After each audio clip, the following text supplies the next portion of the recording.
Sakina BA पास थी और शक्ल ऐसी कि लाखों में एक। कई जगह से उसकी शादी के पैगाम आए, परंतु उसके माँ बाप ने सब नामंजूर कर दिया। कारण यह था कि सभी लड़के साधारण घरानों के थे, कुछ नौकरी करते थे तो कुछ का छोटा मोटा व्यापार था। उनका रहन सहन भी साधारण था। सकीना के बाप कुर्बान अली चाहते थे कि सकीना को ऊंचे खानदान, धनी लड़का और ऊंचा घर मिले। ऐसा लड़का उन्हें जल्द ही मिल गया।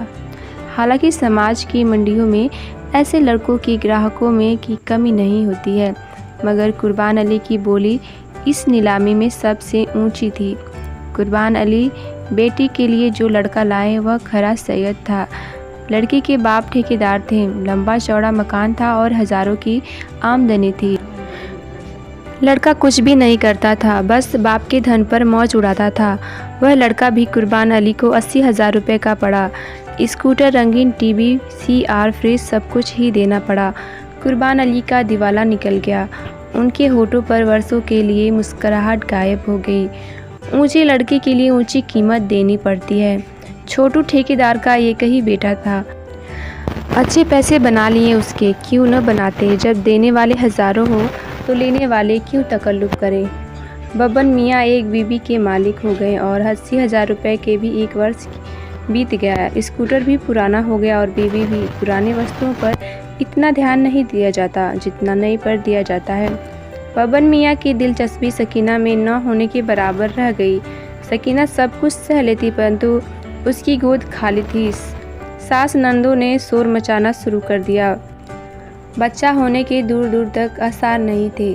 सकीना जानती थी कि औरत का पहला फ़र्ज बच्चा पैदा करना है। आसपास की बूढ़ियों ने सकीना की सास से कहा, बहू पर असर है, इसे जलाल शाह के पास ले जाओ। सकीना स्वयं पढ़ी लिखी थी और उसका घराना भी जाहिल नहीं था। ससुराल में तो अंधेरा ही अंधेरा था।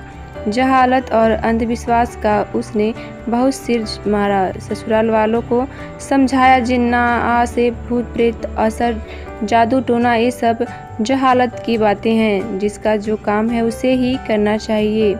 घड़ी में खराबी हो जाए तो उसे घड़ीसाज ही ठीक करता है। टूटे जूते को मोची संभालता है। मोटर कार की मरम्मत मिस्त्री करता है। परंतु मेरा इलाज डॉक्टर की जगह पर पीर क्यों करेगा। सांस खींच कर बोली, जबान बंद कर।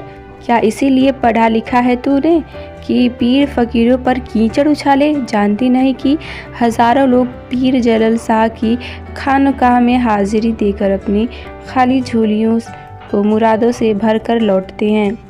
क्या वे पागल हैं सब। एक बूढ़ी सास के कान में कहा, यह सकीना नहीं बोल रही है, यह तो इस पर सवार जिन्न की आवाज़ है, इस पर न बिगड़े। सकीना ने मजबूर होकर बब्बन मियाँ से कहा, यह क्या जहालत है। मुझे पीर साहब के पास खानकाह भेजा जा रहा है। वैसे तो औरतों से इतना सख्त पर्दा कराया जाता है, लेकिन पीर साहब भी तो गैर आदमी हैं। शायद आप नहीं जानते कि ये लोग भी किसी जिन्न से कम नहीं होते हैं। मुझे किसी डॉक्टर को दिखा दीजिए या मुझे घर भिजवा दीजिए। बब्बन मियाँ ने साफ साफ कह दिया, पीर साहब को खुदा ने खास ताकत दी है। उन्होंने सैकड़ों जिन्नों को उतारे हैं। वह किसी औरत के लिए भी गैर मर्द नहीं है, क्योंकि उनकी आँखें औरत के बदन को नहीं, उसकी रूह को देखती हैं। तुम पर असर है, इसीलिए तुम अपने घर भी नहीं जा सकती। कान खोल कर सुन लो, तुम्हें पीर साहब से इलाज कराना ही होगा। अगर तुम्हारा बच्चा न हुआ तो मुझे इस खानदान के वारिस के लिए दूसरी शादी करनी पड़ेगी। सकीना कांप उठी। जुमेरात के दिन वही औरतें खानकाह में जाती थी जो बच्चे की मुराद मानती थी। पीर साहब की यह पाबंदी थी कि उनके साथ कोई मर्द नहीं जा सकता। जब सकीना बुर्का ओढ़ कर खानकाह पहुंची तो दिन छिप रहा था। रास्ते के दोनों तरफ मर्द और औरतें हाथों से सुलगते हुए कतीले लिए बैठे थे और एक और फ़कीरों की भीड़ थी। वहाँ हार, फूल और मिठाई की दुकानें भी थीं। हवा में लोबन और अगरबत्तियाँ की खुशबू बिखरी पड़ी थी। खानकाह की बड़ी सी इमारत औरतों से भरी पड़ी थी।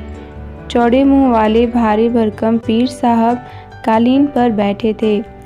घनी दाढ़ी और लाल लाल आंखें वह औरतों को देख देख कर उन्हें फलीते पकड़ा रहे थे। सकीना की बारी आई तो उनकी लाल आंखें में चमक आ गई। बहुत बड़ा जिन है, वह दाढ़ी पर हाथ फेर कर बोले। 2 घंटे बाद सामने वाले दरवाजे से अंदर चली जाना, एक आदमी तुम्हें बता देगा। सकीना यह सुनकर और भी परेशान हो गई। न जाने क्या चक्कर है। वह सोच रही थी कि अगर कोई ऐसी वैसी बात है तो मैं जान तो दे ही सकती हूँ। अगर उसने गिरबान में रखे चाकू को फिर टटोल कर देखा। 2 घंटे बीतने पर एक भयंकर शक्ल वाले आदमी ने सकीना के पास आकर कहा, उस दरवाजे में से अंदर चली जाओ। वहाँ अंधेरा है जिसमें पीर साहब जिन से लड़ेंगे। डरना नहीं। सकीना कांपती हुई अंदर दाखिल हुई। धूप, अंधेरा था। उसके कानों में सरसराहट की सी आवाज आई और फिर घोड़े की टांपों की सी धमक के बाद सन्नाटा छा गया। उसके कानों के पास किसी ने कहा, मैं जिन हूँ और तुझे उस दिन से चाहता हूँ जब तू छत पर खड़ी बाल सुखा रही थी। मैंने ही तेरे बच्चे होने बंद कर रखे हैं। सुन, मैं तो हवा हूँ, मुझसे डर कैसा। सकीना पसीने में नहा गई। उसे किसी की सांसों की गर्मी महसूस हो रही थी। उसने थर-थर कांपते हुए गिरबान से चाकू निकाल लिया। किसी ने सकीना से लिपटना चाहा, मगर अगले ही पल उसका सीधा हाथ ऊपर उठा। चाकू खचाक से किसी नरम वस्तु में धंस गया। उल्टा हाथ बालों से टकराया। उसने झटका दिया। बालों का गुच्छा मुट्ठी में आ गया।